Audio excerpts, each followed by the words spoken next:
nunca mi mamá. No, esa mamá que decía que esta mi hija tonta, a mi hija tonta hay que ayudarla con esto, porque la otra está igual. Bueno, yo me acordaba de Darío y Carla cuando veía ¿Y por qué? Como tienen hijos, entonces los padres dicen que nunca hacen diferencia entre los hijos e hijas, y yo digo mentira. Siempre, y eso es mentira, Sí. los papás siempre hacen diferencia, puedo decirlo, porque mi papi, por ejemplo, que nos amaba a todos, y yo sé que amaba más a mi hermano Alexis, que es dirigente del colegio de profesores y acá en San Esteban, y a mi hermano menor, porque mi hermano nunca lo iban a ver, jamás, pero siempre estaba pensando en esos dos hijos. ¿Estamos con problemas de sonido? Yo dije, córtala, vengo yo a verte siempre. Los otros nunca vienen, le decía yo soy tu hijo, pero nunca, yo creo que como era muy raro, yo creo que me tenía distancia. O sea, ok, de construir toda la weá, pero tu taita era obrero del carbón, pues weón, no hay tanto. ¿Ah? ¿Cómo no le pidáis tanto? ¿Y cómo el papá de Harry Potter, el papá del niñito este que bailaba? No, también de Harry Potter. También era de Billy Elliot. Ese chiquillo que también era papá de obrero del carbón. Los obreros, no porque no sean obreros, no son, pueden ser moralmente muy progresistas. Oye, Billy Elliot, anoche estábamos con Carla hablando de Billy Elliot. Hice un recuerdo, aunque parece que ya estaba durmiendo ese rato. Oye, qué gran película Billy Elliot. Con Cristian hemos hablado muchas veces de Billy Elliot. Sí. Nos encanta. Es buena. Yo quería ser bailarín. Cuando chico me gustaba mucho la coreografía y toda esta cuestión. Y claro, en las posibilidades que uno tenía en la zona del carbón, en una población proletaria como esa, claro, tú tenías la intención, las ganas, pero no tenías esas oportunidades. A pesar que después me di cuenta que no tenía tampoco las habilidades. pero échale la culpa a la falta de oportunidades, hablando de privilegio, que es lo que vamos a hablar en el día de hoy. Claro. Sí, bueno, hay que decir, voy a hacer la entrada absolutamente irrelevante, absurda, ignorante, que una de las gracias también de hablar de los privilegios es que sí, a veces tapamos nuestra falta de talento y podemos echarle la culpa a que nunca tuvimos la oportunidad. Nunca tuve la oportunidad de intentarlo, sí. Billy Elliot, no estábamos hablando de eso, pero Billy Elliot es una película que es de las películas que me para los pelos así, pero siempre es difícil verla sin llorar. Es bella. Es bella. Es bella. Claro, porque además, justamente lo que tú decís, la capacidad así de esas emociones que en el fondo tienen que ver con la clase, ¿cachai? Todo el drama, toda la complejidad, además de una época histórica en Inglaterra, que fue el cierre de las minas de carbón al comienzo del gobierno de Thatcher, y que después también lo vivimos en Chile acá hace cuánto, ya unos 20 años, 25 años, segunda mitad de los 90 más o menos. Sí. 97. Sí. 98. Brutal. Hay otra película, perdón. Sí, dale. No, solo iba a decir un jueguito. Una vez fuimos a ver un maravilloso espectáculo de danza, un poco para sacarse las ganas en Buenos Aires. Fuimos a ver. ¿Dónde fue, Cuita? No me acuerdo qué teatro fue. No sé si fue el Colón o otro. Fuimos a ver. Debía haber sido el Colón. San Martín. San Martín en la Avenida Corrientes. No pasamos tan bien. Sí, la pasamos bien. ¿Empezamos? Sí, espérate, quería decir algo. Claro, que hay otra película. Pride. Sí, de esa me acordé. ¿Cuál? Que también es Pride, Orgullo, Sí. Pride, que también es una película muy bonita donde hay una alianza gay y obreros del carbón en esa misma época. Y creo que también, bueno, todas esas películas de esa época, a mí me gusta mucho que se hable de Margaret Thatcher de esa época, porque cuando se dice, por ejemplo, estas historias del liderazgo femenino, la sensibilidad femenina para gobernar, y las mujeres gobernarán diferente, yo siempre tiro la carta de Margaret Thatcher a la mesa, porque bueno, las mujeres capitalistas pueden hacer el mal en el mismo nivel que las otras, y aprovechando eso, la Angela Merkel. Angela Merkel, perdónenme que me disperso un poco, me encanta. pero a día de hoy parece que fuera la abuelita amorosa de Europa. A día de hoy, yo quiero recordar a la Angela Merkel del 2008. Angela Merkel no trepidó en destruir a Grecia, en destruir España, cuando fueron la parte de los recortes. Entonces, es interesante la figura de Angela Merkel, cómo va cobrando un valor diferente, o uno la va apreciando de otra manera. Yo creo que el pueblo alemán siempre la ha apreciado mucho, pero como figura histórica, luces y sombras. Luces y sombras. Sí, había un blanqueamiento de la Ángela. Yo creo que con algunas políticas tomadas los últimos años, yo creo que logró un espacio así como de bondad, como de divinidad también. Sí, pero ojo, digamos a favor de Angela Merkel, que no tiene que ver con que el hecho de que lleve muchos años en el poder haga que la imagen sea más edulcorada. Tiene que ver también con un cambio que el que pagó costos y lo sigue pagando, también en un tema súper crítico, como es el tema de la inmigración, cuando hubo un minuto en que ella fue, desde la derecha, y eso lo hace más interesante, la voz que de alguna manera le puso un mínimo contexto de humanidad. Y es cierto que ella tuvo variaciones ahí en su postura política. Por eso, de hecho, la próxima invitada al Rogerío, vamos a hablar con Angela Merkel. ¿Cómo estaría así? Ya, pero amarillo, así. Oye, y Frau Angela manda una foto de ella a los alemanes, una fotito para saludarlos por Navidad. Eso le faltó a Piñera. Quizás ahí no habría habido estallido. Ya, ¿podemos empezar el podcast del día de hoy? Sí, señor, démosle nomás. 3, 2, 1, partimos. ¿Cómo están, queridos amigos, queridas amigas? Bienvenidos a su podcast favorita, con concursos, sorteos. ¿De veras? De veras que tenemos un sorteo. Tenemos un sorteo. Sí, lo hacemos más ratito, ¿no? Sí, lo hacemos más ratito. Sí. Sí. Vamos a sortear 3 libros de la danza. Y obvio, como soy papas nata, no lo tengo ni el libro. Hay que ir a buscar esa tómbola para meter los que... no. Yo quiero ser la modelo, yo quiero ser la modelo. No, de hecho, ¿sabéis qué vamos a hacer? Porque entiendo que, Carla, tú tienes la lista de todos los que participaron. De ahí nos dice cuántos son. Y entonces nosotros sencillamente decimos 3 números. Tú decís uno, Visa, tú decís otro, Brisker, yo digo otro. Y ahí ve a quiénes corresponden. Oye, tendrá que pagar un incentivo el que quede para la última, como es lo que vamos a conversar, para que claro, para subir en el listado. ¿Habrá privilegios en el sorteo del libro de la danza chilena? ¿Lo sabrá? ¿Será que el ganador número 1, Alexis Cuevas, el hermano, ganador número 2?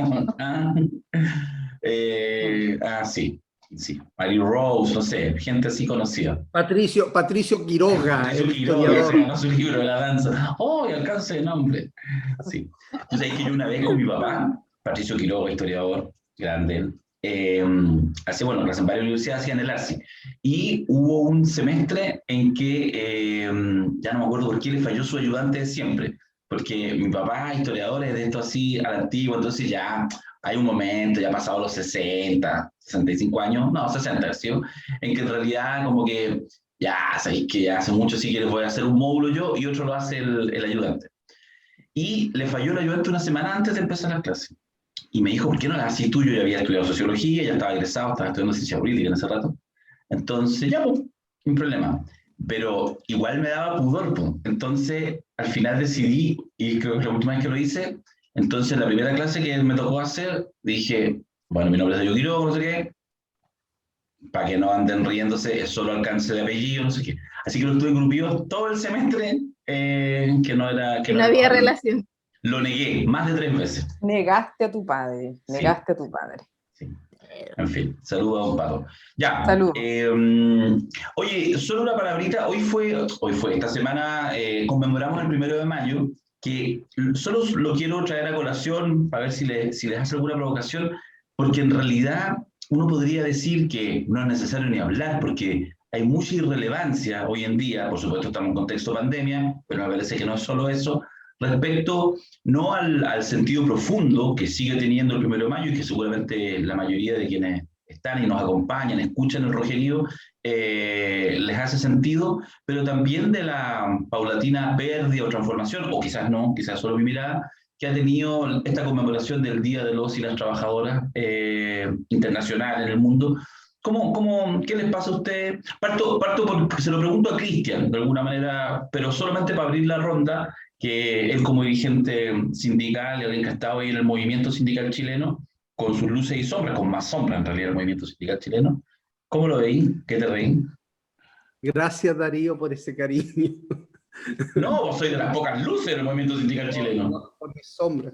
Oye, mira, justamente estaba, bueno, como había estado una semana intensa de actividad entre movilizaciones y también en el marco del 1 de mayo, yo quiero traer un relato bien breve de Adolf Fischer, que es un alemán periodista y uno de los mártires de Chicago, que en el juicio que se hizo por la revuelta, ¿cierto?, en Chicago, que se realizaron durante el 1 y el 4 de mayo de 1886 y que fueron ejecutados el 11 de noviembre de 1887 por el solo hecho de convocar a esta revuelta y a esta movilización que era por la jornada que hasta el día de hoy seguimos batallando.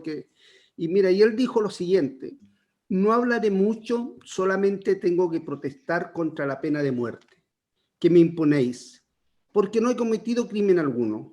Pero si yo he de ser ahorcado por profesar mis ideas, por amor a la libertad, a la igualdad y a la fraternidad, entonces no tengo nada que objetar. Son palabras que cuando el otro día yo la leía, y no tan solo cada uno de los mártires hace una profunda reflexión, y tú dices, han pasado 135 años de esa situación, y después comencé a mirar los episodios de nuestra historia, también nuestra, como el movimiento obrero chileno, decenas de matanzas por dignificar la vida de las mujeres y hombres de trabajo y nuestras familias. Y lo traduce a clave de hoy día y ves la desolación, pues. La desolación porque no hay ese movimiento sindical, no hay esa orientación, ¿cierto?, que permita a miles, millones poderse sentir convocados y convocadas. Entonces ahí creo que el neoliberalismo colonizó tanto nuestras vidas que finalmente también fragmentó, dividió, y también uno es responsable. Yo no vivo de las quejumbres, siempre digo, en general muchos nos quejamos y poco hacemos, pero estos días también escuché tanto la palabra unidad, unidad, como un hueco vacío, porque en el fondo nadie cruza la frontera del otro, de la otra, en el marco de nuestra clase. Digo, no hablo de las otras clases privilegiadas, sino de nuestras clases, para hacer esos gestos efectivamente de unidad. Las organizaciones principales están sin densidad, como lo que ocurrió en la huelga del viernes, ¿cierto? Una convocatoria rara, una huelga, y que finalmente termina con Yanna Proboste y el presidente de la Cámara de Diputados en la Central Unitaria de Trabajadores, y tú dices, ¿a pito de qué? A evaluar la huelga, a evaluar la vida de los trabajadores, la proyección de un proyecto desde la clase. La verdad que a mí me parece un poquito, eso me parece sin sentido, de un movimiento, o sea, de la existencia de no hay movimiento, y de la extravío que hay en el campo del mundo de los trabajadores. Ahora, ¿estamos trabajando por revertir eso? Sí, estamos trabajando. Saludo a los portuarios que el lunes y el martes hicieron un paro gigantesco en 25 puertos de Chile, y también otras expresiones del mundo del trabajo. Nosotros en el mundo del subcontrato estamos haciendo una pega gigantesca, silenciosa, para poder revertir esa dramática situación que Darío sabe y me acompañó y nos acompañó el 2007 y todos estos años de trabajo en el norte colaborativo. Y nada, yo creo que ahí lo que ocurre es que el modelo triunfó en ese campo. Y hoy día, ¿cierto?, lo que hace no es fácil despojar de ese individualismo, de esa fragmentación, y ahí hay responsabilidades de los partidos, de los dirigentes, y la crisis es total en ese campo. Creo que, por último, el mundo de la industria minera es un mundo individualista, no tiene ninguna solidaridad con sus hermanos y hermanas más necesitados. Y no hablo de los subcontratistas, que somos más del 70%, sino hablo de los trabajadores de planta, de su dirigencia sindical, salvo excepciones que conozco, no sé, a la compañera Liliana Ugarte, pero salvo las excepciones, en su mayoría están cooptados, absolutamente cooptados y clientelizados por la industria, y por tanto, un tema no triste, que más bien un día para reflexionar sobre las voces de estos hombres y de estas mujeres que cayeron en esta lucha. Y disculpa que me haya extendido, pero yo este 1 de mayo y estos días estuve en muchos actos, en muchas actividades, pero también dijo los compañeros y compañeras, ¿sabes qué? Estoy cansado de estar en actos por Zoom, construyamos la tropa, construyamos nuestra fuerza, porque no es posible seguir, ¿cierto?, evocando a los que otros hicieron, nosotros ya no hemos hecho nada, en términos, es mi humilde opinión. Disculpen. Sí, me acordé de un poema de la Nelly Lemus, de esta gran poeta nortina, escritora, que además ha sido la letrista de Iyapu en algunos de sus grandes temas.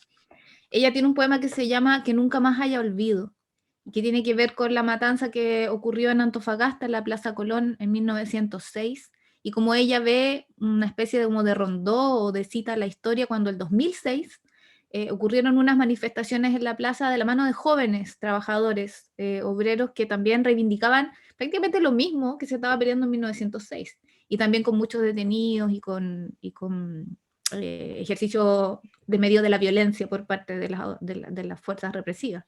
Entonces, también ver ese lugar común al que retornamos cuando nos olvidamos. Nos olvidamos de las luchas, nos olvidamos de lo que ha pasado anteriormente, y cómo además tenemos que situarnos en un espacio que nos convoca, que es el de trabajadores y trabajadoras. Yo hablo desde el lugar de los trabajadores del arte, por ejemplo, que todavía no somos considerados trabajadores, súper precarizados, como tantos, ¿no? Así como nosotros, los repartidores también, o no sé, hay demasiada fragilidad en el campo laboral, y que eso nos tiene que identificar en una clase, creo yo, en un sitio, el de trabajadoras y trabajadoras que siguen luchando por dignificar este espacio. Sí, yo pensaba que, claro, está esa cuestión como de la clase, como que quién puede participar en esta instancia, que claro, está más asociado a la clase obrera, pero yo pensaba cuando Cristian decía como la coordinación entre movimientos. Yo no puedo creer que el movimiento feminista no haya llamado el 1 de mayo mira, da lo mismo si unirse o no unirse, pero a ocupar las calles. O sea, la situación de las mujeres en términos de trabajo productivo y reproductivo a día de hoy es la peor que se ha visto en años. O sea, la situación que están viviendo las mujeres con hijos, sin hijos, pero que tienen doble jornada, triple jornada, ha empeorado infinitamente por la pandemia. Y yo pienso que a veces las feministas tenemos una tendencia porque claro, como tuvimos que luchar mucho contra los señores que decían que la base material y la concha de la lora, se ha creado como esta especie de tensión, porque creo que este era el momento de poner sobre la mesa que estamos en una situación económica nefasta, independiente de la clase. Bueno, solo los privilegiados lo están pasando bien y están ganando plata, la verdad. Oye, Sutil, qué hombre más nefasto. Después, pero sí, yo pienso que hubiera sido una buena instancia para hacer una alianza entre movimientos sociales, que no ocurrió. Puede ser, como dice Cristian, que el movimiento sindicalista no calienta a nadie, pero entonces el llamado tendría que haber sido por otro lado. Pero había que levantarse por el trabajo, por la dignidad del trabajo, precisamente porque estamos en una situación, diría yo, un momento histórico donde el trabajo es el problema, tanto la ausencia como el exceso. Entonces ahí nos perdimos el 1 de mayo, que sí, desde mi punto de vista pasó también sin pena ni gloria, una oportunidad por último, para poner sobre la mesa cuál es el problema que estamos viviendo. Que el problema que estamos viviendo va mucho más allá de el bono o no el bono, o si vamos a poder sobrevivir económicamente. Si esta cuestión estamos al borde de no poder sobrevivir psíquicamente y físicamente. Entonces, bueno, sí, esa es mi reflexión sobre el 1 de mayo. Nosotros tenemos en esos temas que todavía no tienen fecha, pero seguramente en algún podcast del Rogerío próximo haremos y buscaremos la provocación, el detonante adecuado para justamente hablar de esto, hablar de sindicalismo, que en realidad engloba el tema de trabajadores y trabajadoras, digamos, de la búsqueda de derechos, en fin, la importancia o no de ese motorcito. Así que seguramente ahí entraremos un poco. Yo, solo para aportar en esta ronda, yo creo que hay una pregunta que es súper clave, que tiene que estar ahí al centro y que exige dosis infrecuentes de autocrítica. Yo siempre me interesa en estos tiempos, vamos a empezar a hablar de los privilegios, donde de alguna manera van asomando con más nitidez, en buena hora, a nivel social, de alguna manera los cuestionamientos a las élites, etcétera, a la derecha económica, en fin, hay varios que están impugnados al patriarcado, a los machistas, hay varias en varios ámbitos en que hay ciertos sectores que por fin están siendo impugnados. Todavía algunos lo sacan barata, pero hay un proceso acelerado. El problema de eso es cuando a veces eso hace que desde el lugar donde uno se posiciona, por algo estamos aquí en el podcast del Rogerío, tiende a ser súper poco autocrítico o derechamente a no mirar las propias pellejerías y las debilidades que también uno tiene que ponerse ahí al frente. Y una de esas yo creo que es el sindicalismo. O sea, yo lo he conversado harto en el último tiempo, hay gente que plantea que, por ejemplo, que el mundo sindical, que la lógica sindical está destinada a desaparecer muy pronto, ¿ya? Y eso yo creo que es una pregunta pertinente, porque efectivamente, por supuesto, siempre puede haber un sindicato. La pregunta es, ¿seremos capaces de construir una sociedad, etcétera, donde el mundo de los trabajadores y trabajadoras sea relevante o no? Porque en este minuto no lo es, y salvo casos contados con los dedos de una mano, por ejemplo, en los últimos 30 años, post-dictadura, pero con los dedos de una mano. Y que si tú me apuráis, yo básicamente diría que fue entre el 2003, 2004, hasta fines de esa década, el movimiento de los subcontratistas, digamos, obviamente el tema del cobre tuvo una centralidad, pero también tuvieron los forestales, también hubo ahí una ecología, como me gusta llamar, de movilización que fue capaz. Y además, de manera poco tradicional. Eso, justamente por eso es buena la discusión, es bueno el análisis, porque generan los sindicatos fuertes, con historia, con calado, con, no sé, 90% de sindicalización. Fue un grupo que tensionó, ¿ya? Como fue el tema del subcontrato. Es un tremendo tema.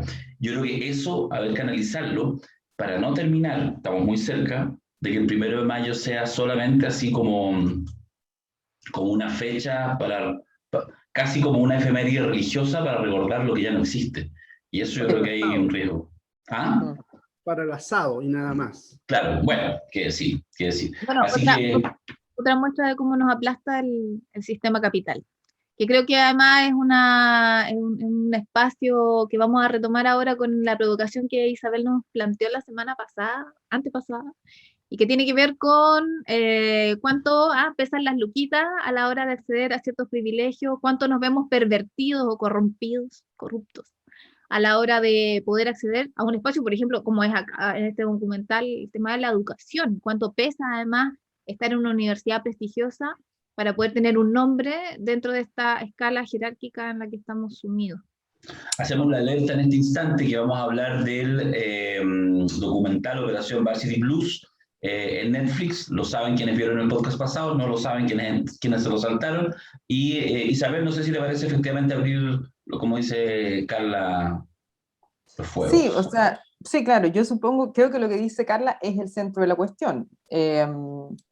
Cómo los ricos quieren ser más ricos, pero además me parece que lo interesante de este documental es que habla de unos ricos que están por sobre, creo que por sobre incluso lo que uno es capaz de ver. O sea, estamos hablando de una élite que sinceramente a mí al menos se me escapa de la vista que existen estos jetones, porque son extremos. O sea, es una cuestión, estamos hablando de chilenos, y esa cuestión a mí me puso muy mal del documental, que los chilenos manden a sus hijos a estudiar a estas universidades norteamericanas de gran prestigio y que le llaman Ivy League, no sé, porque pensaba yo ya, uno se corta se corta las venas acá porque las élites están en la Católica y en la Chile. No, señor, los hijos de Luchi no están ni en la Católica ni en la Chile. O sea, en la Chile ni cagando. Y en la Católica, claro, hay una élite, pero los hijos que tienen, y los tontos y los no tontos, de los grandes empresarios, están en Estados Unidos. Terminan su colegio aquí, si es que, porque hay algunos que ya estudian el colegio allá, y luego se van a formar a estas universidades para después venir a ponernos la pata encima, el mocasín encima. Entonces esa cuestión a mí me pareció muy impresionante, y creo que se resume en la figura de este tal Agustín Uneos Quesney, que es el chileno que está implicado en el fraude este. Entonces,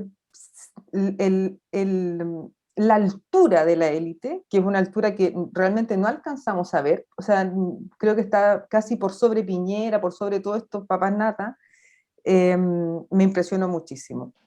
Y por otro lado, claro, la búsqueda del prestigio a través de la educación, que es una cuestión que nosotros vemos también a muchos niveles, o sea, tratar de que el hijo llegue al Instituto Nacional es una búsqueda de prestigio, es una búsqueda de ascenso social. Por eso las luchas por los liceos emblemáticos, solo que esto es una lucha en un nivel muy superior y por supuesto llena de plata por al lado. Bueno, cerramos el tema. Es que me falta plata para hablar de esto. No. Ya, me tiro yo entonces. Oye, mira, lo que no, dale, Cristian. Mira, bueno, yo había visto el documental, pero ayer en la noche lo vi con más detención. Y la verdad que, claro, te genera esta cuestión que uno sabe en general sabe estos privilegios, pero al nivel de la vulgaridad de la estafa. O sea, eso es lo que a mí me llama la atención, porque tiene que ver con lo que planteaba Isabel, ¿cierto? El ascenso. Digo, y incluso lo dice el documental, ellos tienen todo. Son ricos, están en las esferas inalcanzables, pero sus hijos tienen algunas dificultades, parece, de capacidades que la tienen que comprar, o sea, comprar ese cartón. Y eso le da un estatus, ¿cierto? Ese privilegio, y eso a mí me llamaba la atención, y es ¿para qué? Porque finalmente si tú vas a conversar con un chico chica que supuestamente pasó por estas universidades prestigiadas y que compró ese cartón, pero a la hora de conversar entre nos, por ejemplo, tú vas a darte cuenta seguramente de que no tiene ni las habilidades ni las competencias de esa compra que hizo. Y eso a mí me llama la atención, el para qué hacen aquello, esa estafa a nivel que obviamente te sorprende. Y una misma niña al final de este propio documental decía que en Norteamérica o en Estados Unidos ellos aman y odian a los ricos a la vez, porque en el fondo viven de ese festín del morbo, del deseo de que tienen todo, pero también el poder entrar a la vida de esto, por ejemplo, entrar a la vida de este diseñador Mósimo, que su hija, ¿cierto? Esta niña que está en redes,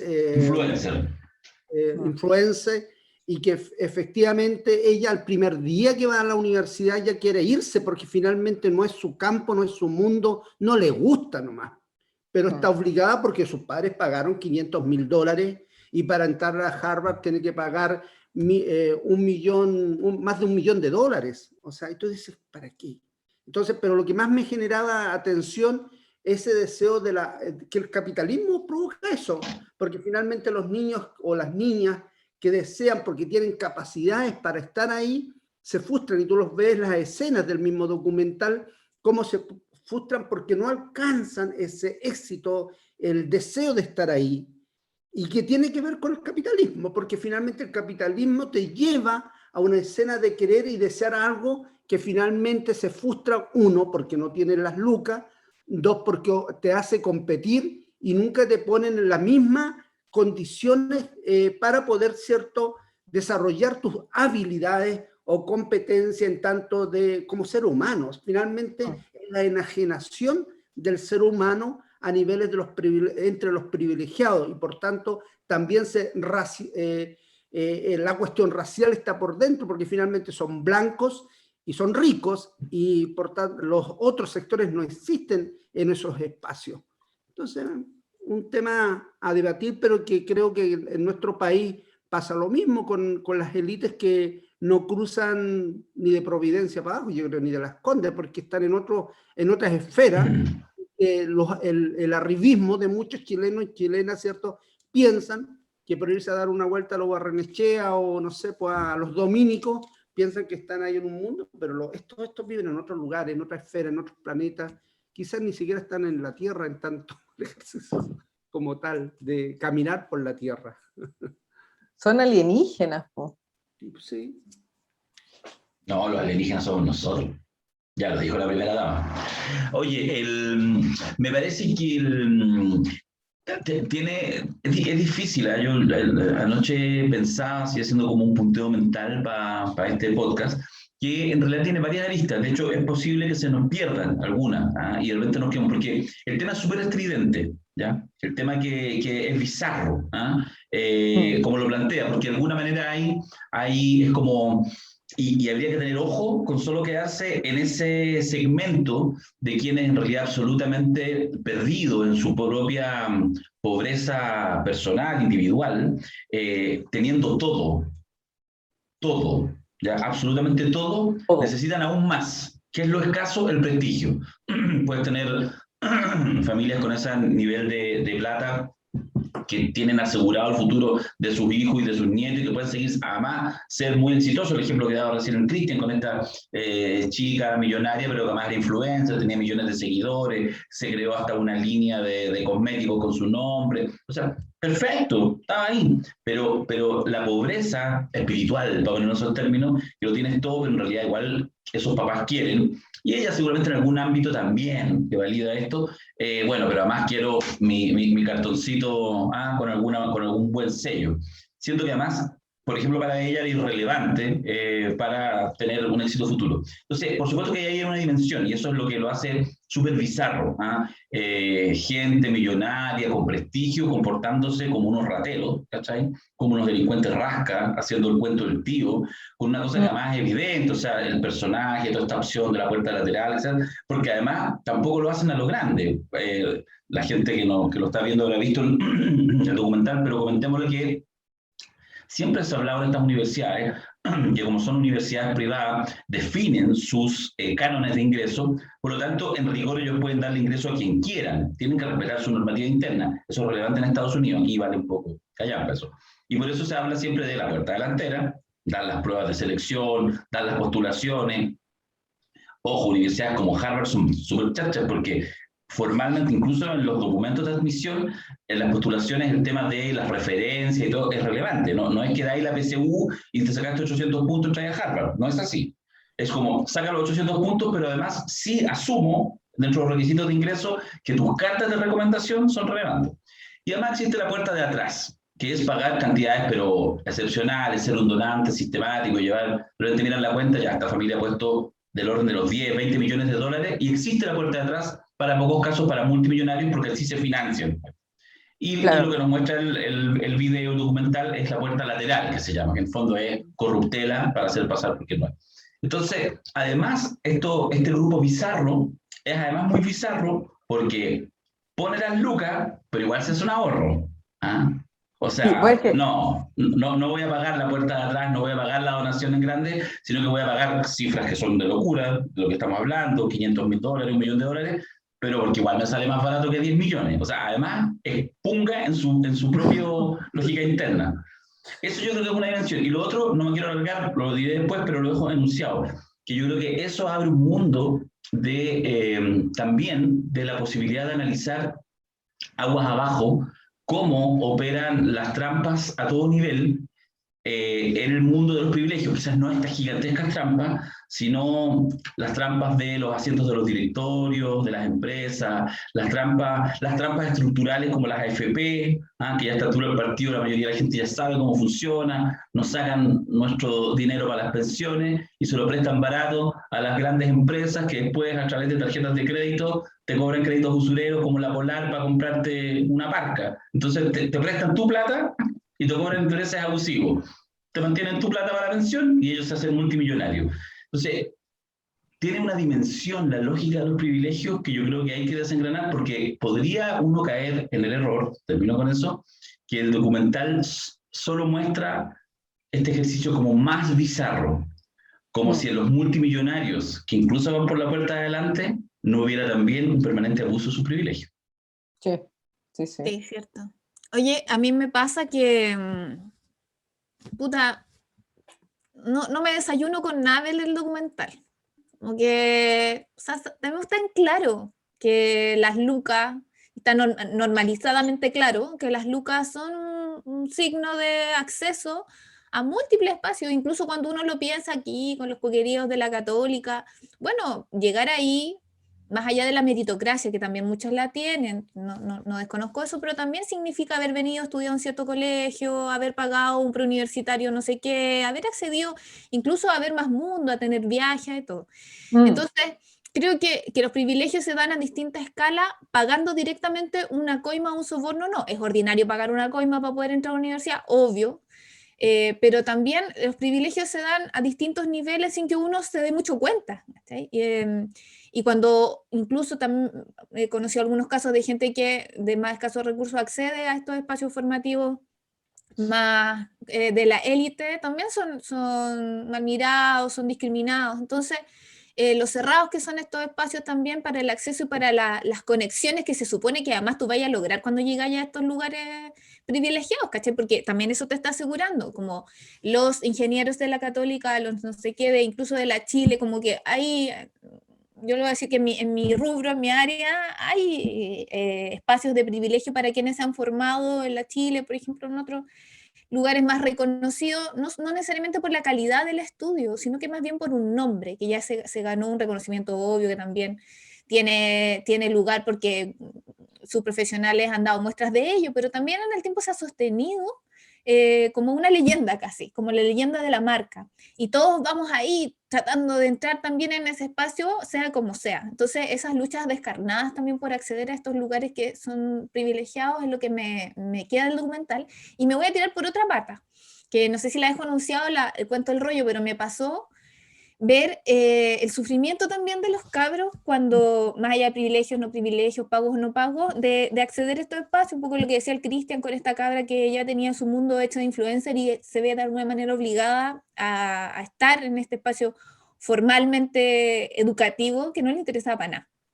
Entonces me fui a ver otro documental que tiene que ver con los elevados niveles de estrés que sufren los estudiantes en Estados Unidos que ingresan a esas universidades y a otras también. Y el consumo de estimulantes para poder llegar a los niveles que se requiere para estar dentro de estos lugares y tener calificaciones que además te permitan tener lugares destacados dentro después de los rankings profesionales. Entonces el consumo de Adderall como un estimulante cognitivo adictivo, o sea, son anfetaminas, ¿no? Y que se comercian o se regalan o tienen acceso como si fueran cualquier cosa.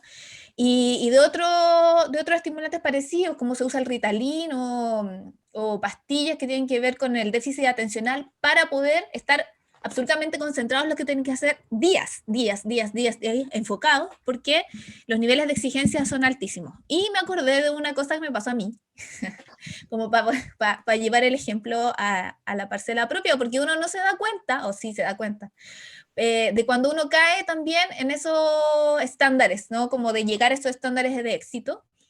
Me pasó un tiempo en que yo estaba haciendo mi tesis de magíster y estaba también trabajando mucho y cachaba que no llegaba como que, puta, me faltaba, tenía como lagunas mentales, trabajaba día y noche, estaba súper estresada.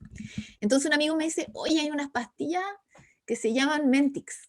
Sí. Entonces me dice, bueno, con esta weá vaya a volar, así, como te va a llevar a este estado de concentración. Entonces me busqué un psiquiatra, que también ahí ya tenía un nombre, ¿no?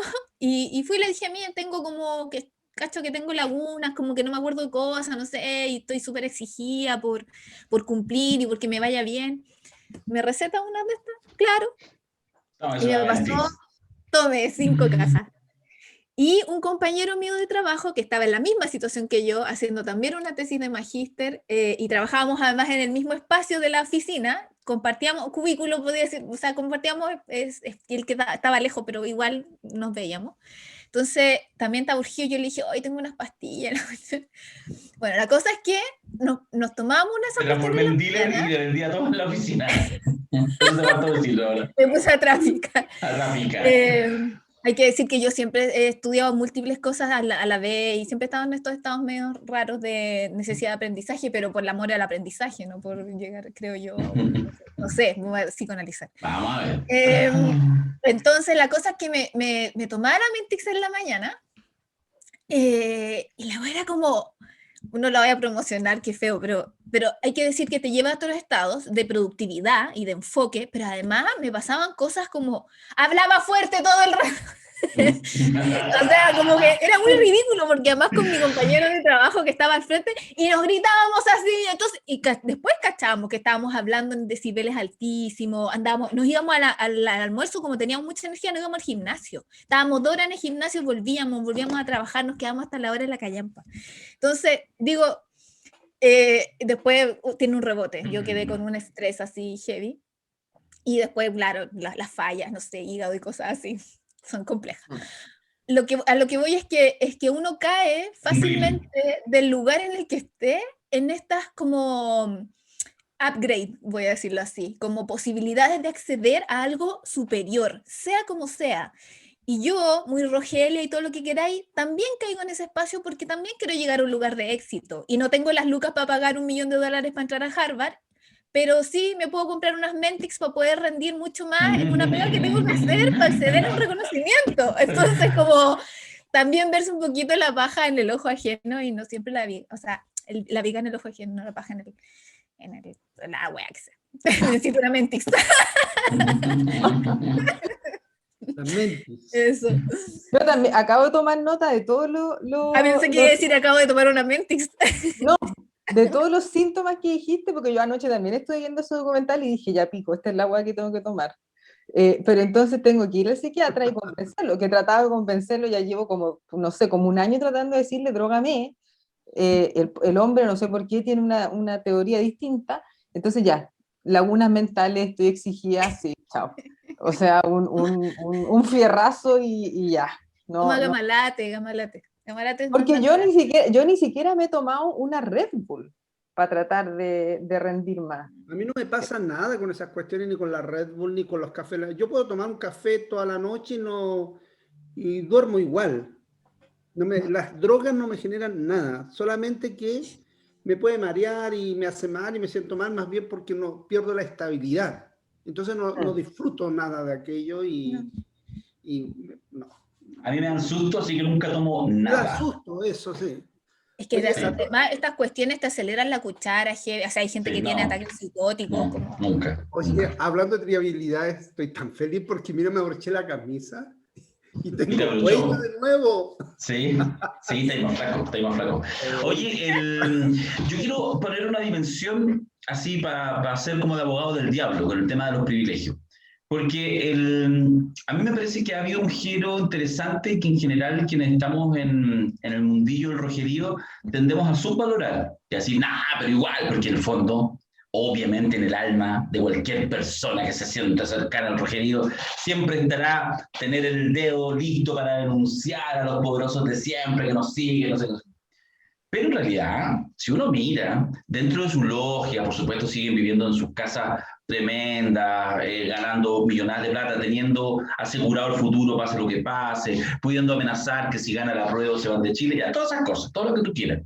Pero la verdad que hay un giro que es bien interesante y que podríamos, parafraseando a una ya muy, muy antigua, pero muy clásica, telenovela mexicana protagonizada por La Chaparrita, Verónica Castro, lloran. Los ricos también lloran. Parafraseando a ello, en Chile, por supuesto yo creo que hay un fenómeno global, pero en Chile en los últimos años, las élites, los poderosos, lo que antes era señal de prestigio, va en caída libre. Me parece que han sufrido mucho. Tú acuérdate cómo esos pobres privilegiados de este país tuvieron que sufrir escarnio, creo que hasta de la Evelyn Matei, cuando al comienzo de la pandemia, ellos que tienen sus helicópteros, que son suyos, tienen sus segunda, tercera y cuarta mansiones que son suyas, las han pagado con el sudor de la frente como de varios miles de trabajadores, pero son suyos, agarraban su helicóptero para salir de la cuarentena y varios fueron funados, los andábamos pillando, bastaba que una foto alguien la subiera, se viralizaba, ese nombre que era un anónimo, después lo sabían miles y miles. La han pasado mal los privilegiados de este país estos últimos tiempos. A algunos les ha tocado, pero yo creo que la espada de Democles, hay muchos que la sienten arriba.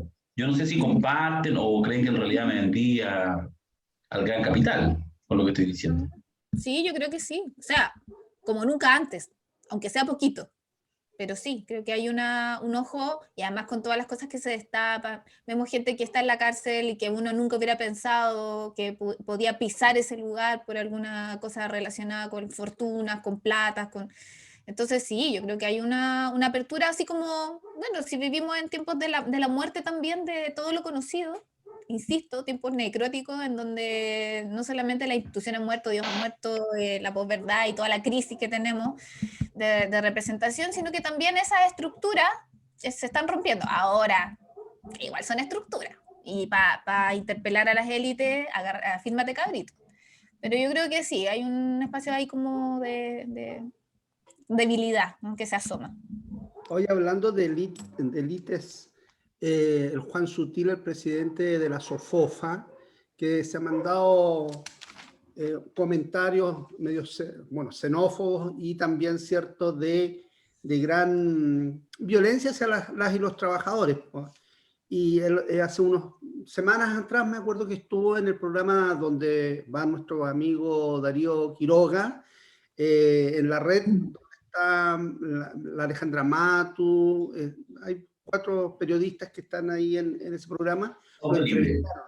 Yo lo veía y estaba con un suéter así como Lavín del año 90 y tanto, con un suéter así amarrado, y decía, ¿qué cursi este concha su madre? Decía que lo encontré hasta rasca, porque yo lo veía porque trataba y hablaba de así de una forma de un Pepe Pato de los años 80, pero que no lograba conectar con el país de hoy día, porque en el fondo de un ciútico de tomo y lomo, y nada, que es parte de estas élites, de estos privilegiados desconectados de la vida, de la cotidianidad de las personas, de la gente, y lo traslado a un grado más de rasquerío, por decirlo de alguna forma, la diputada Camila Flores, que la veo siempre en la tele, tan así como así, ¿cachai?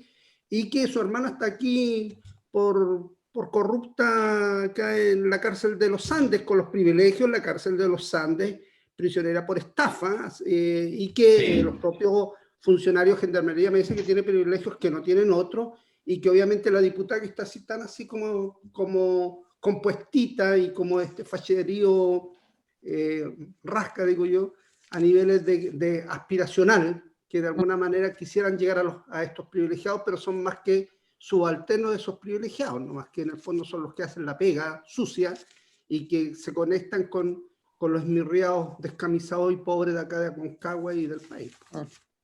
Sí, mira, yo creo que los privilegiados y las grandes élites realmente no se han enterado de nada.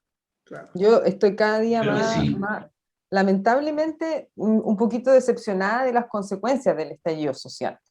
Yo pienso que debimos haber hecho una toma de la moneda cuando era el momento, porque, bueno, en fin, yo pienso que los grandes empresarios no se enteran de nada. Esos locos viven en otro mundo. Yo creo que ni mirar, o sea, mira, lo que pasa en Puente Alto es como lo que pasa en Marte, pienso totalmente. yo. O sea, ¿qué miedo han pasado los privilegiados? Yo creo que sinceramente ninguno. El padre de este Agustín Uneo del documental no bien sintió que el presidente Allende iba a tocarle las viñas, se va a California.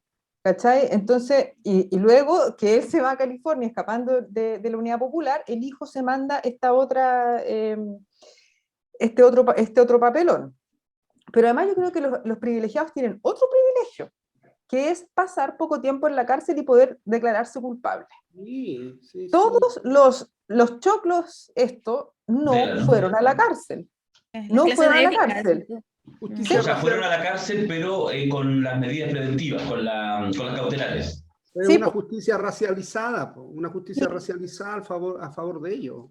Los del documental, los que coimearon, tuvieron el privilegio de declararse culpables y por eso tuvieron penas muy menores en términos de cárcel y penas, diríamos, un poco altas en términos de dinero.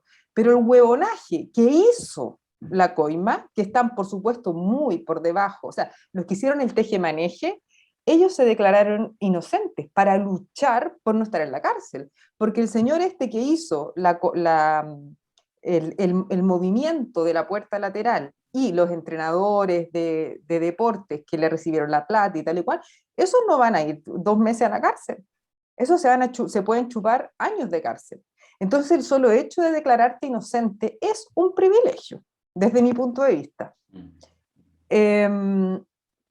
Porque tenéis la plata para pagar, pues, tenéis la plata para pagar fianzas, para pagar no sé qué, para tener abogados, ¿cachai? Y tal. Entonces hasta podéis, si queréis, decir, sí, lo hice, ¿y qué?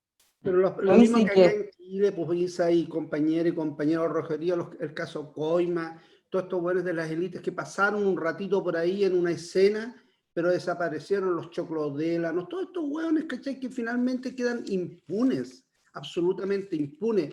O el yerno de Pinochet, el Ponce Ledru, que se apropió de las empresas y jamás en democracia se quiso recuperar ni hacer una investigación en relación a la apropiación de las empresas del Estado en los años 80. Entonces, esas élites no le interesa lo que ocurra, lo que le importa es que sus negocios sigan funcionando. Sí. Si eso ocurre, hay sangre de por medio, y lo estamos viviendo en Latinoamérica estos días, en Colombia, por ejemplo, con el Duque haciendo los mismos estragos y no importando la vida de las personas.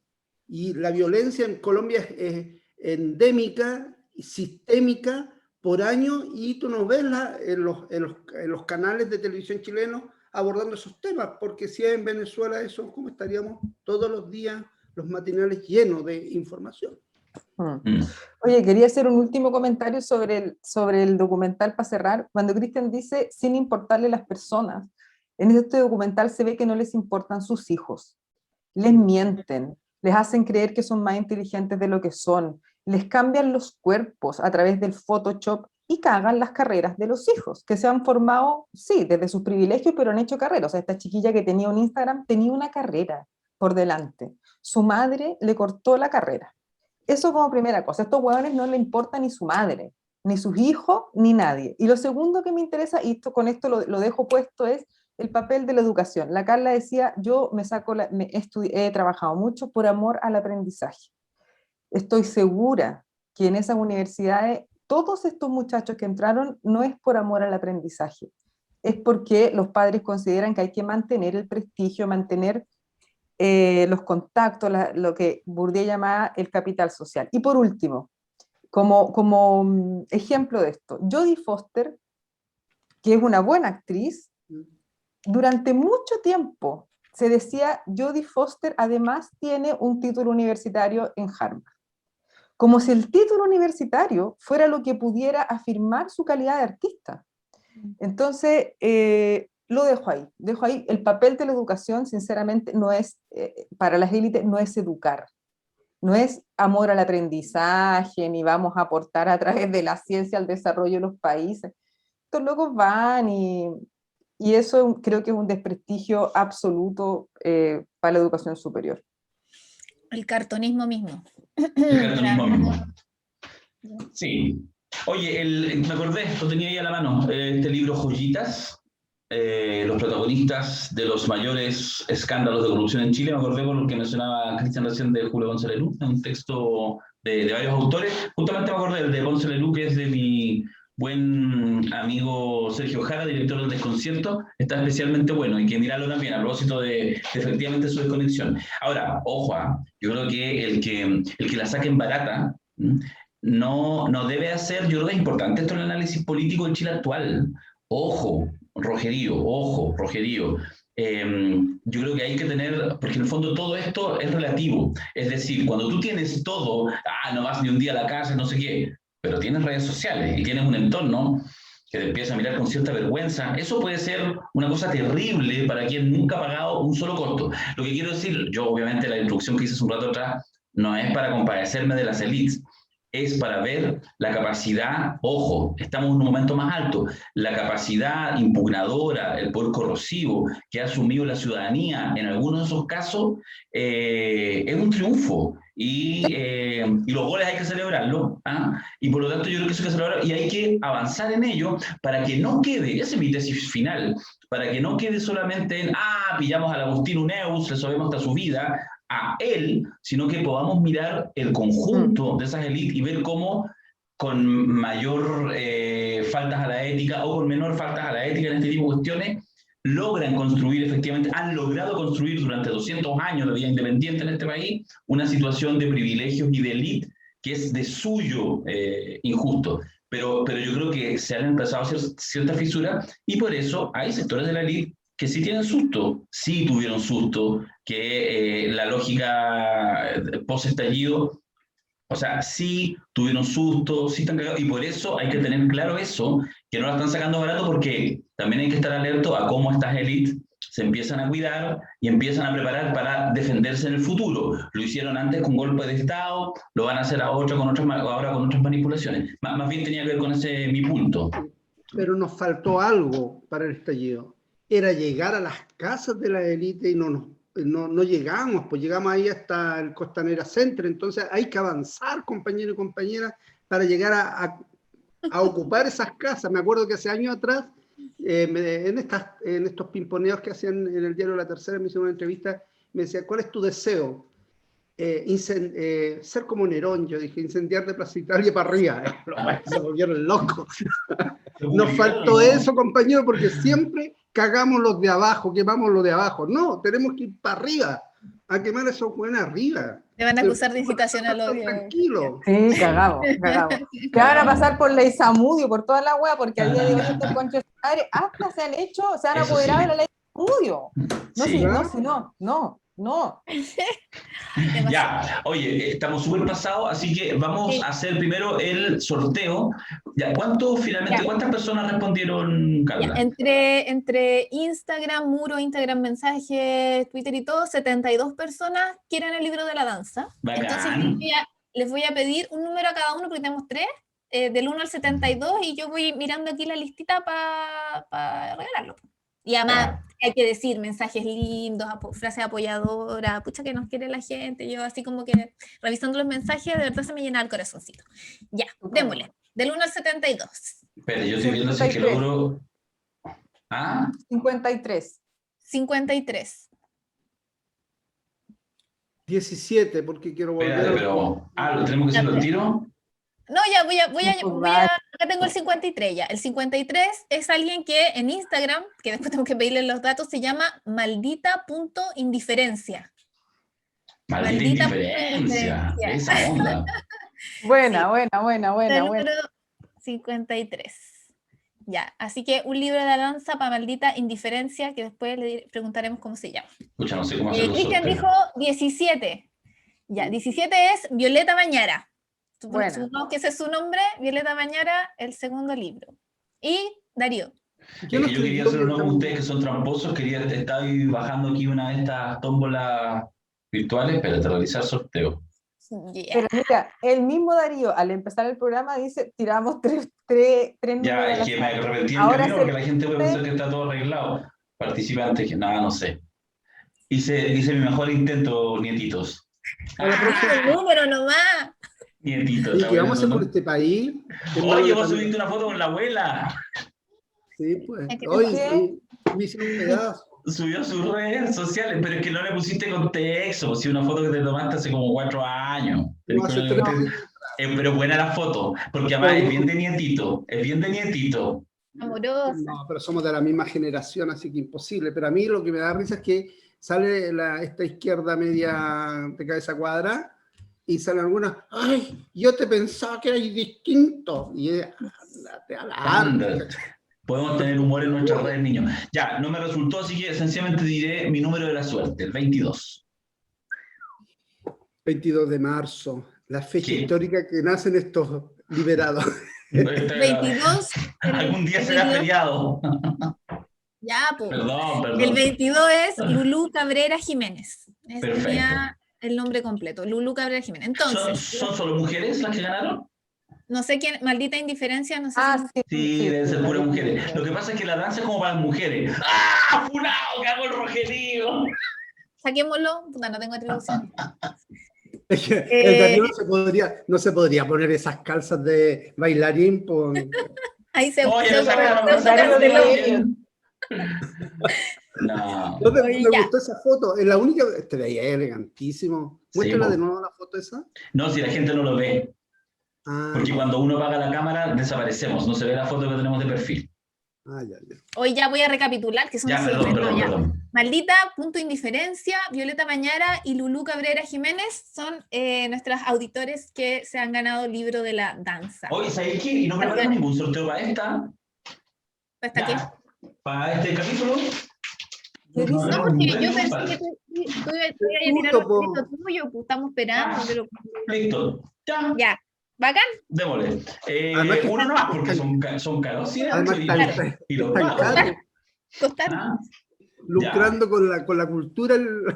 Este libro, que es un muy bello libro, de verdad, porque justamente lo construyeron centenares de personas que hicieron rayados callejeros en el estallido, es una recopilación que hicimos con mi compañero Julio Pastén, Alienígenas, el estallido social en los muros, y que además viene todo un análisis con muchas fotografías de rayados del estallido, bien interesantes, con un análisis sociológico al respecto, y al final vienen 16 textos, 18 en rigor, de 16 amigos que escribieron cada uno un texto, entre ellos está Carla, entre ellos está Cristian Cuevas y otros más muy interesantes. No alcanzamos esa vez a invitar a la Isabel, así que para la segunda edición la vamos a invitar. No me hubiera llegado igual, me da lo mismo. Así que eso, vamos a sortear uno, también por lo mismo. Yo no quiero ganárselo, entonces en Twitter @, el Rogerío, estamos en Twitter, y en Instagram el podcast del Rogerío, @el podcast del Rogerío. ¿Está bien o no? Excelente. Ya. Oye, y nos toca hablar de la provocación para el próximo capítulo. Me gusta. Juegue. Sí, yo la tengo.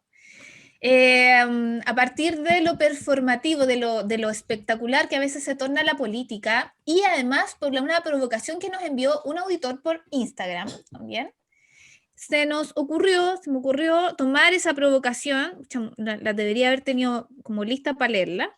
Sí, acá está. Que una auditoria dice, que anoté lo que decía a propósito de una intervención que hubo en una protesta en Colombia, donde creo que fue una performance trans que interrumpió la protesta o se tomó un lugar en la protesta. Cristian, tú la viste, ¿cierto? Sí. ¿En estos días? Sí. Sí. Entonces, habían unos marxistas españoles que decían que eso estaba mal porque entraba a robar protagonismo cuando estaban matando gente. Entonces, cuestionaba el lugar del espectáculo o provocar espectáculo dentro de la protesta. Y eso me pareció interesante, así se lo compartí a Cristian, porque además nos convocaba a ambos a hablar de esto. Y podemos tomar el tema a partir de algunas provocaciones que tengo a mano. Uno es La Yeguada Latinoamericana, que es un colectivo dirigido por Chelini Net, que es una performer chilena y que ha realizado distintas manifestaciones también en medio de las protestas callejeras. Esta icónica protesta de la Yeguada con estas colas de las chiquillas así, medios en cueros, ¿no? Que ha aparecido en algunas de las protestas de las marchas desde el 2019. 2018. Y hay otras, desde el 2018, y hay otras que también ha realizado en espacios baldíos o desiertos, pero que también convocan a pensar sobre el feminismo, sobre las muertes de mujeres a manos del patriarcado. Hay una serie de provocaciones que toma Cherí y lo lleva a la protesta callejera mediante la performance. Entonces voy a dejar dos provocaciones visuales. Una es ver La Yeguada Latinoamericana. Si ustedes lo buscan en Google aparece. Hay montones de fotos, artículos, pero hay un lugar que se llama Registro Contracultural, es una revista. Lo vamos a dejar también en YouTube abajito, lo podemos poner ahí, o a lo mejor ahora está apareciendo porque ahora tenemos generador de caracteres. Está apareciendo en este instante. Ya, Registro Contracultural, y ahí van a ver además el link específico de La Yeguada. Y en Onda Media está una de las performances de Cheryl Linet, creo que se llama Cruces o algo así. Onda Media, que es este sitio como el Netflix chileno, donde uno se hace una cuenta, ingresa y puede ver documentales, películas y un sinfín de cosas. O sea, no es y Netflix, ahí también, es Netflix. Claro, el Netflix, Sí, no, el Netflix. Onda Media es súper bacán. Y hay además muchos documentales de memoria, están los de Pato Guzmán, bueno, hay hartas cosas. Entonces ahí está la otra intervención que realizaron con este grupo de performance. Entonces podemos hablar de eso, podemos hablar de la performance en la política. Ahí tenemos a la Pamela, Chile, po. nuestra performer de la política por Al Nietito antonomasia. Cuevas. Al Nietito Cuevas. Tenemos a Nietito Cuevas ahí. No te van a llamar nada de Recoleta. No te van a llamar más de Recoleta. Borra esa foto, Oye, Cristian Cuevas. no. Oye, Jadwe, sale, Oye. Daniel. Jadwe tiene que llamar a todos. Jadwe no puede perder a nadie, ni a los nietitos, ni a los Yasna Proboste, ni a nadie. Bueno, otro día hablamos de Daniel, que Pero todavía que- le queda comer. Compañera, Daniel, el partido es el partido y nadie es superior al partido. la imitación de Kramer, notable. La imitación de Kramer, lo dije ayer en el podcast de la competencia, para usted, para mí en mi vida. Los vendería por 3 pesos, Rogerio. Lo sabemos. Lo sabemos. Lo comenté ayer a la pasada, lo redondeo acá. Al equipo que está trabajando junto a Daniel, vi ahí un par de nombres bien interesantes. Yo creo que, por ejemplo, lo digo un poco, lo exagero, pero de verdad, podrían estar un día completo un equipo de la candidatura de Daniel Jadwe mirando los 3 minutos y medio que dura la performance de Stefan Kramer, reírse porque es genial la imitación. Yo, de hecho, lo escribí el otro día en un Twitter. Yo trabajé con Daniel, además, digamos, desde su amigo, yo trabajé en la misma oficina, teníamos una oficina, uno frente a otro, cuando de hecho nos instalamos, porque no había más gente, solo nosotros dos en esa oficina. Entonces, estuvimos frente a frente como 2 años. Entonces, los gestos que hace Stefan Kramer, a mí me dio nervio, porque es Daniel Jadwe, es impresionante en los gestos chicos, como en la cerrada de frases, es impresionante, yo encuentro así, pero igual. Bueno, aparte de eso, agarren eso, el equipo que está trabajando con Daniel, vean los 3 minutos y medio, y vean cuáles son los aspectos, en el fondo, positivos que se leen detrás de cualquier parodia, y cuáles son las críticas, los aspectos negativos. Son varios, en un sentido y en otro. Si logran hacer esa codificación, bueno, esa es una asesoría de esas que valen 30 millones de pesos, 50 millones de pesos, porque es muy interesante aquellas cosas en las cuales está muy bien Daniel, y es muy interesante en aquellas cosas que está mal Daniel, y que si no se persevera y no se mejora, y si no se le habla de verdad a este Chile, con esa complejidad, y no se come el orgullo, eso es lo que hay que hacer, Daniel probablemente va a perder la oportunidad de dar una disputa en serio y de llegar con alternativas a las elecciones. Tiene que hablarle a la multitud. Oye, y así se ahorran las 30 millones que hay que pagarle a Javiera Parada. Por ejemplo. Qué horror, tema aparte. Qué pena. No, la de Javiera no. No, lo más de Javiera Parada. Lamento haber cerrado este Rogerio con esa... Lo mataste. Pena.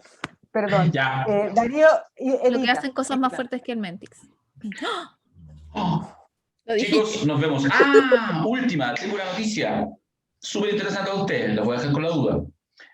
Venimos iconeando desde que volvimos de vacaciones que, si bien el podcast del Rogerio va semana por medio, porque estos temas exigen mirar, en fin, nos demandan un poquito de tiempo, venimos amenazando que vamos a hacer los miércoles que no vamos con estreno del Rogerio, vamos a hacer el medio Rogerio, programa más pequeñito donde vamos a invitar gente.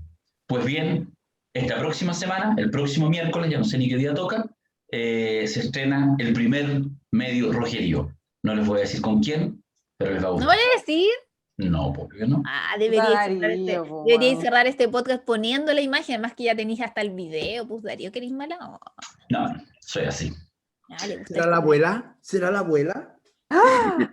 Abuelita, dime tú. Ya, ¿Quién puede ser? ¿La Nelly Puede ser. Richard? Súper específico, sí. Jorge Puede Arrate. Hardware. Alejandra Matus. Adiós. Nos Está en vemos. Estados Unidos, está muy lejos. Ya. Chao, gracias, gente. gracias, Nos gracias. vemos. Chao. Adiós.